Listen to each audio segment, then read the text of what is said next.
Бүгдээрээ сайн уу? Та бүгдтэйгээ сонсдог бичлэгээр уулзж байгаадаа миний хувьд маш их таатай байна. За өнөөдөр мөн адил хоёр түүхийг та бүгдтэй хүргэх болно. Энэ хоёр түүх бол нилээн дотор ар зайлгам эвгүй түүхүүд байх болно гэдгийг амлаж байна. За ингээд эхний түүх рүүгээ орцгоё. Өвөөгийн минь аимшигт хобби. Намайг гайхуулж байна гэж бити бодоорой. Гэхдээ би Өмнөд Калифорниагийн хамгийн чинээлэг дүүрэгт том үзэсгэлэнтэй харшуудын нэгт өссөн юм. Аав минь нэр хүндтэй амжилттай яваа зүрхний мэс засалж, ээж минь харин хувийн бизнесээ цэцэглүүлж яваа ажил хэрэгч эмэгтэй. Харин эмээ минь телевизийн салбарт олон жил ажиллаад тэтгэвртэй гарсан хүн байв. Тэгээд мэдээж өвөө минь байна. Өвөөг минь Ози гэдэг бөгөөд заримдаа би түүнийг яг юу хийдэг байсныг нь ч мэддэггүй юм. Зүгээр л тэр маш олон хүнийг таньдаг байсан гэдгийг л мэднэ. Хэрв өвөөтэйгөө гадуур хоолнд орвол тэр хизээж тооцоо төлдөггүй байлаа.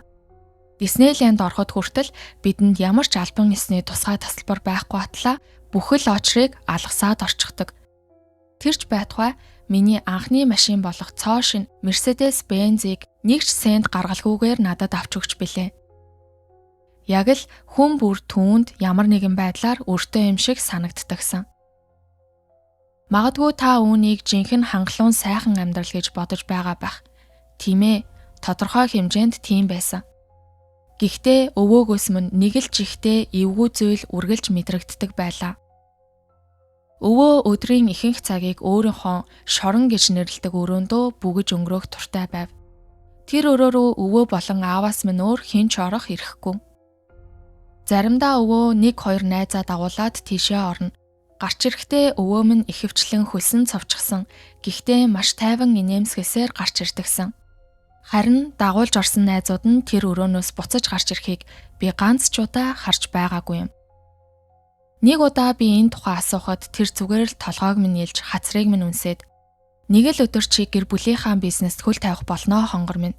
Тэр үед чи энэ ертөнцийг атгах болно гэж шивнэж байж билээ. Намайг 13 настай байхад эмээ Айсис минь хүнд өвдөв. Түүнийг харахаас ч нүү талтран байлаа. Өдрөөс өдөрт таршлан зовсоор нүдэн дээр минь хорчин хэрзээж байгааг нь харах дэндүү хэцүү байсан юм. Нэгэн шөнө аав өвөө хоёрын ширүү маргалдаж буй дуунаар би сэрсэн. Тэгээд би хаалга руу гитэж очиод толгоогоо цухуулахтал яг маргааны төсгөл хэсэг сонсогдов. Чамд таалагдсан таалагдаагүй минийхээр л байх болно. Хэрвээ дахиад ганц л үг дуурах юм бол цаг нь болохоос өмнө би чамд ч бас ийм зүйл хийж чадна шүү. Бурхны нэрээр харин ч нэг андгаалчихъя. Химэн өвөө минь хорсол дүүрэн хоолоогоор занал хийлгэн тэр. Аав таг дуугүй болов. Тэгээд хин нэгэн шатаар өксөж яваа чимээ сонсогдож би шууд хаалгаа хааж орондоо ороод хүнчлөөрөө толгоогоо хучлаа. Тэр шөнө огтхонч нойр хүрсэнгүй. Би өмнө нь тэр хоёрыг хизээч ингэж маргалдаж байхыг харж байгаагүй юм. Магадгүй эмээтэй минь холбоотой байсан юм болов уу? Маргааш нь эмээ минь нас барав. Ээж минь уйлж, харин аавын минь царай. Яг юу гэмээр ч юм дээ. Жинхэнэ утгаараа айдас давтсан гэмээр харагдаж байж билээ. Би ааваас юу болсныг асуухыг хүссэн ч зүрх хүрсэнгүй. Зүгээр л ээжийнхаа хойноос тайвнаар гашуудах боломжийг олгохыг хүсэн орхилоо. Харин өвөө Ози юу ч болоогүй юм шиг өдрийг өнгөрүүлж ив. Өглөөний цайндаа газрын самрын тос гадалтай сериалаа идэж, цангис жимсний шүүсээ чуугаад, тусалж нулимс унахсангүй. Түүнийг ажиглаж байгааг минь анзаараад тэр над руу мушилсан инээн нүдээ ирэмлээ. Үхэл хагцал манай гэр бүлээс холдсонгүй. Хэдэн жилийн дараа намайг коллежид байхад амьдралыг минь оронгоор нь эргүүлсэн нэгэн дуудлага ирсэн юм. Ээж минь нас баржээ. Аавын минь хоолой зангирч уцаар арай ядна л ярьж илаа.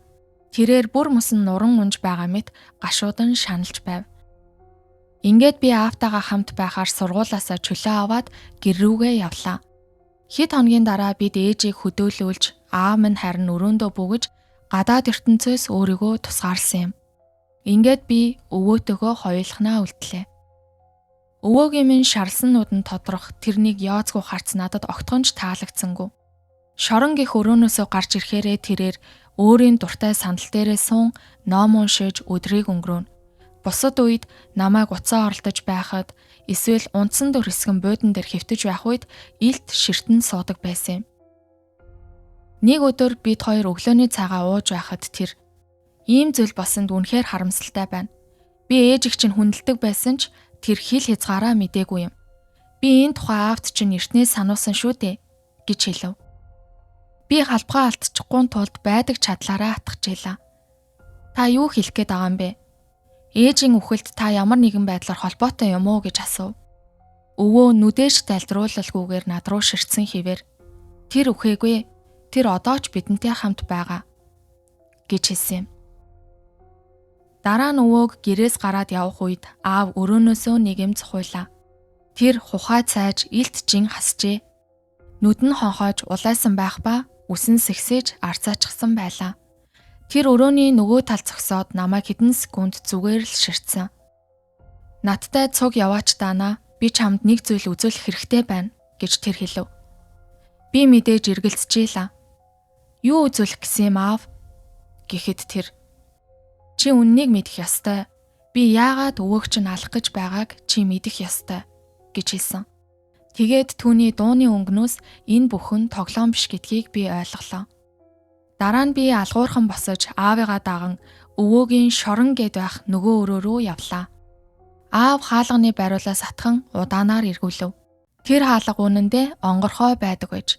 Зүгээр л ээж бит хоёр тийшээ зөвлөж болохгүй гэдгээ яс махандаа тултал мэддэг байсан хэрэг. Өрөө тас харанхуй байх ба тэнд дор хаяж 10 гаруй ширээг хачин жигтэй байрлалаар үрж тавьсан харагдана. Ширээ болгон дээр олон тооны шилэн савнууд байх бөгөөд зарим нь хоосон байсан ч ихэнх нь дотроосоо гэрэл цацруулж байлаа. Зарим нь цэнхэр, ихэнх нь шар, харин үлдсэн нь улаан өнгөөр туяарна. Өрөөний гоолд хэдэн 10 жилийн турш цус нэвчин хатаж нүжирсэн тахилын ширээ байхаж. Өрөөг тойруулан харах тусам дотор муухарч илаа. Би энд байх ёсгүй байсан юм. Энэ газар яавч байлгтай биш. Тэгээд аав анир чимээгүй гівдэн аам нээлээ. Тэднийг бүгдийг хорж, барьцаалж өвөө чинь хүснээрээ энд хорж байгаа юм. Заримдаа тэр тэднийг зардаг. Тэд чиний төсөөлшгүй тийм их үн цэнтэй зүйлс даана гэж хэлв. Би улаан савтайг нь автал харагдаж байгаагаасаа хамаагүй хүнд байсан тул алдаж унахаа шахав. Тэгээд би доторхыг нь харах гэтэл аав толгой сэгсрэн. Үгүй дээ, чи үүнийг чихэндээ наагаад үзэх хэрэгтэй гэсэн юм. Тэр шилэн савн дотроос сонсогдох тарчлал, хорсол дүүрэн орилоныг би яаж чичээсэн дүрсэлж чадахгүй.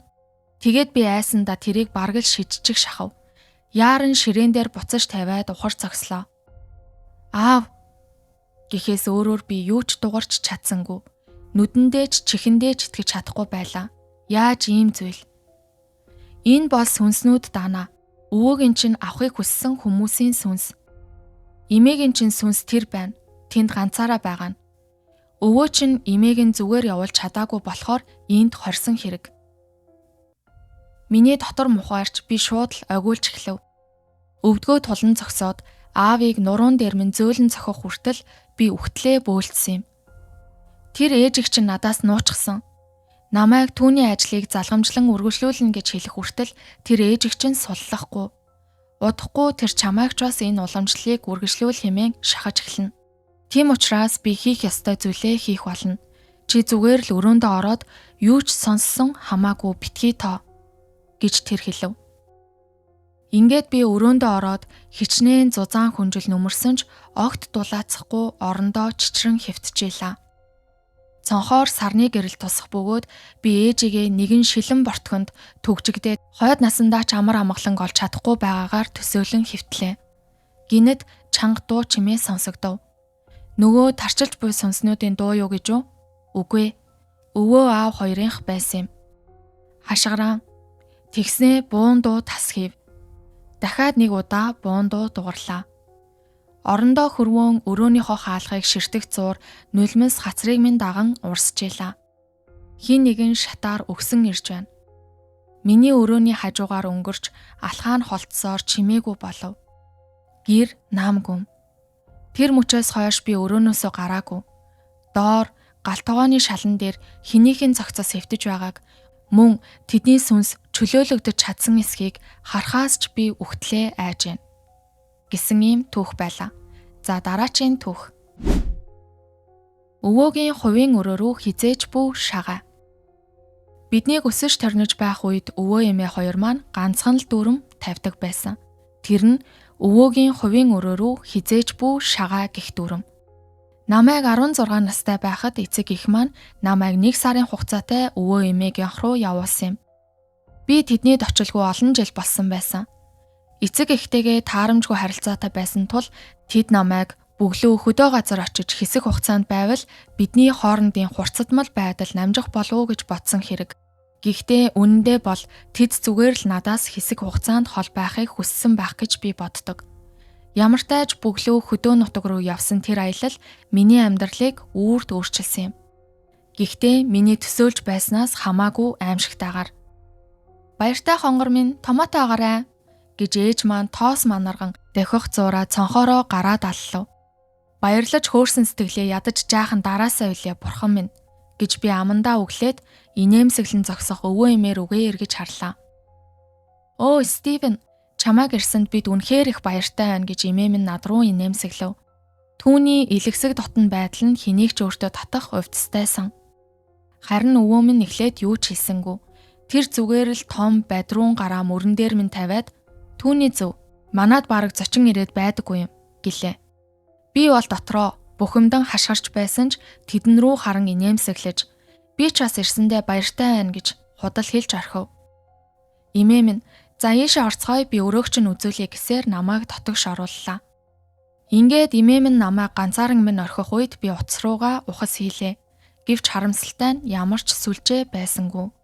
Өвөө эмээ хоёр маань хуучинсаг хүмүүс байсан тул мэдээж Wi-Fi ч байхгүй. Энэ бол өсвөр насны хүүхдийн хувьд жинхэнэ хар дарсан зүйдэл гэсэн үг.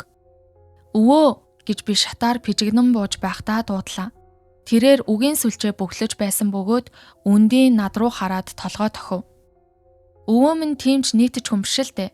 Ширүүн дөрөөн, тоглоом даахгүй, хатуу чанга зан чанартай нэгэн байсан бөгөөд би хаанч ялгаагүй сүрдмээр санагдан байсан юм. Дотроо бол түүнээс жаахан айдгал байлаа.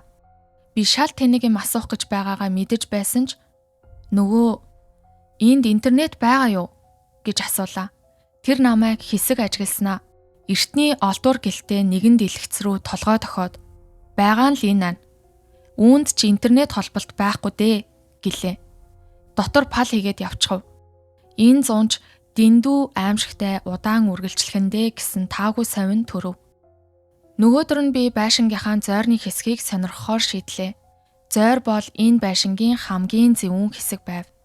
Гэрэлтүүлэг муу, хаа сайгүй аалзны тор татаж, нүдэнд харагдах бүх зүйл зузаан тоосонд дарагджээ. Тийм ч аюулгүй газар биш л дээ.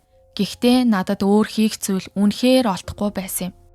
Таазнаас унжих чийдэнгийн унтраалгыг таттал нэг зүйл шууд л анхаарлыг минь татав. Тэр нь хаалга байлаа.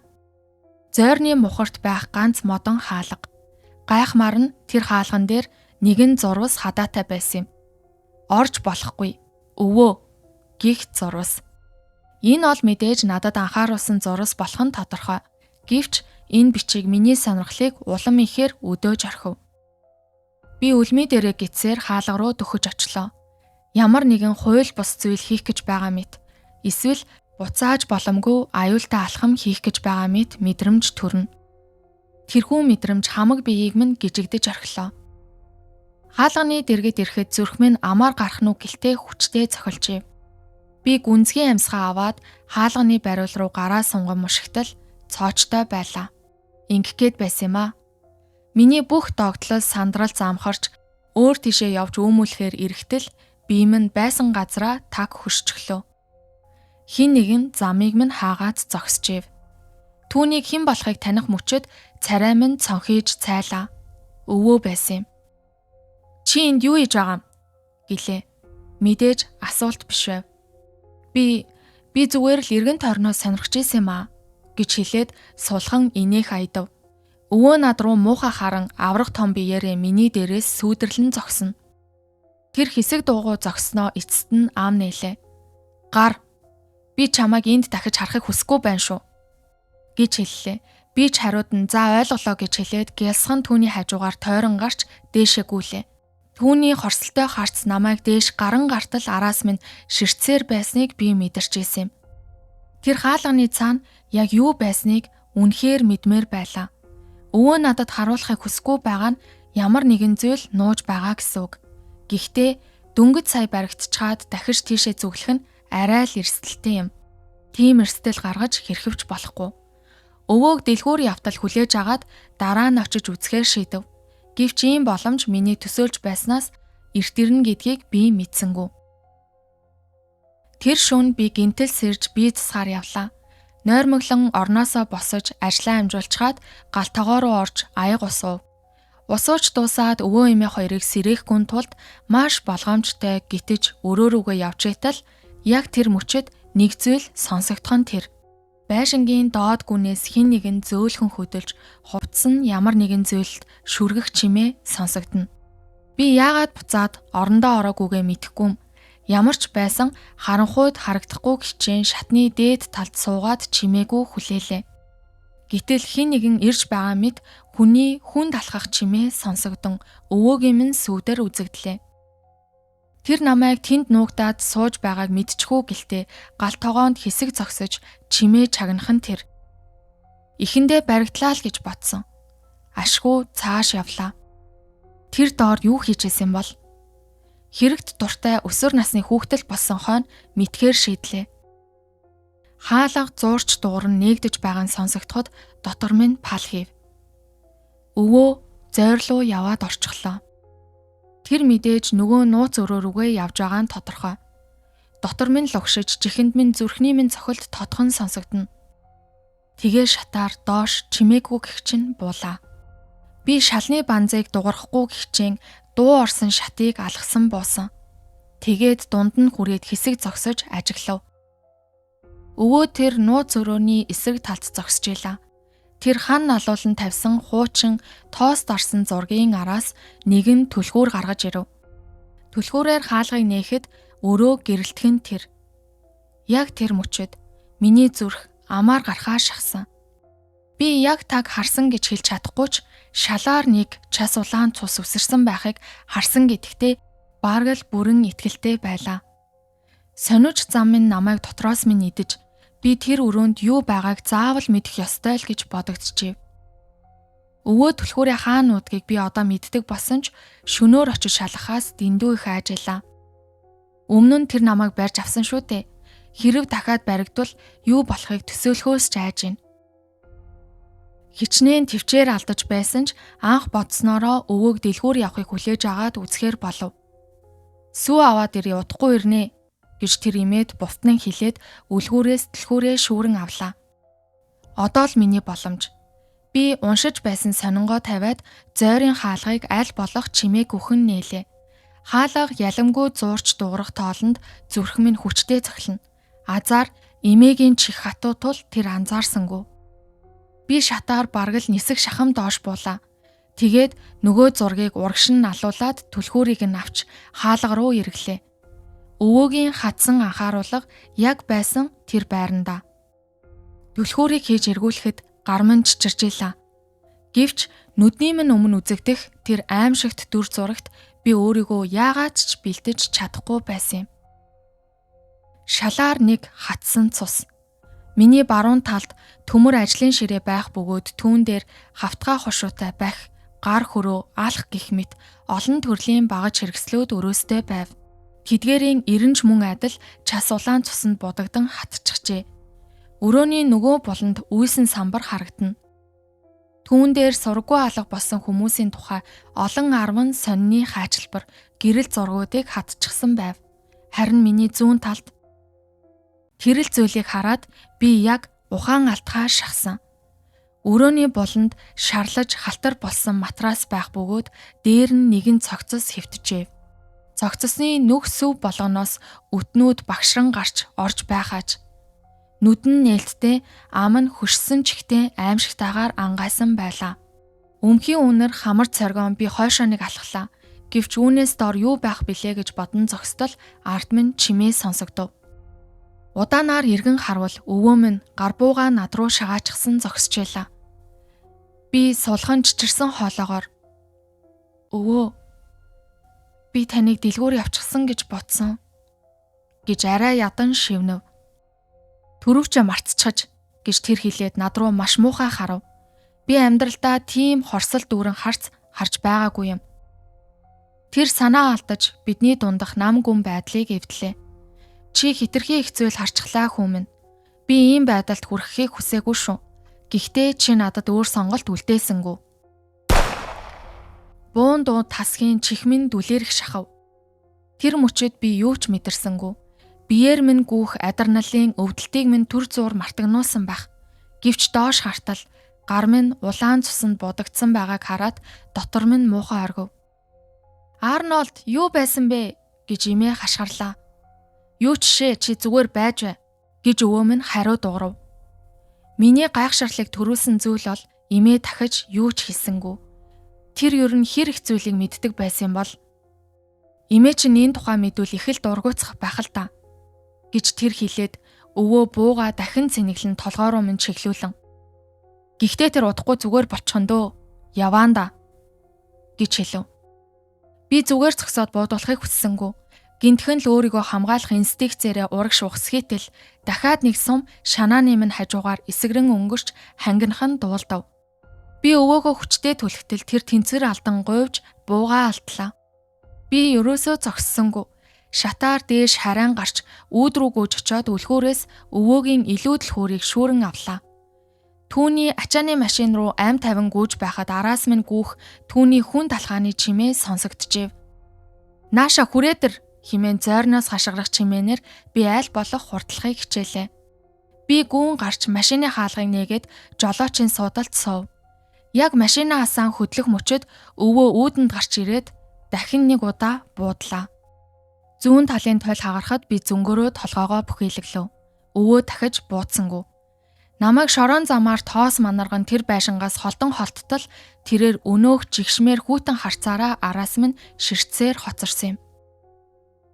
Би хамгийн ойрын хот хүртэл зогсолтгүй тавхисан. Азар сум миний гарыг шүргэн өнгөрсөн тул яаралтай эмнэлгийн тусламж авах шаардлагагүй байсан. Цагдаа нар өвөө эмээгээ маань байшинд нэгжлэг хийж тэндээс олдсон зүйлс нь одоо ч намайг айлгадаг. Байшингаас өвөө эмээ хоёрын маань цогцос олджээ. Тэднийг олох үед өвөөгийн гарт байсан буу хурж чамжаагүй халуунаараа байсан гэдэг. Нарийн шалгалтын дараа өвөөгийн үйлдсэн гэмт хэрэгүүд олон нийтэд ил болсон юм. Өвөө сургаггүй алга болсон 13 хүний хэрэгт холбоотой болохыг тогтоосон бөгөөд үүнээс ч олон хохирогч байж болцошгүй гэж үздэг. Би хэвийн амьдралдаа эргэж орохын тулд олон жилийн турш сэтгэл заслын эмчилгээнд явсан. Одоо бол энэ бүх зүйлийн дараа би тэр байшингаас амьд гарч чадсандаа л талархаж суuna гэсэн ийм түүх байлаа. За ямар ч байсан та бүгдтэй хоёр түүхийг бол хүргэлээ жоохон эвгүй түүхүүд байсан байх гэж бодож байна. Энэ хүртэл бичлэгтэйгээ хамт байсан та бүгдтэй маш их баярлалаа. Дараагийн бичлэгээрээ уулзтлаа. Түр баяртай баярлалаа.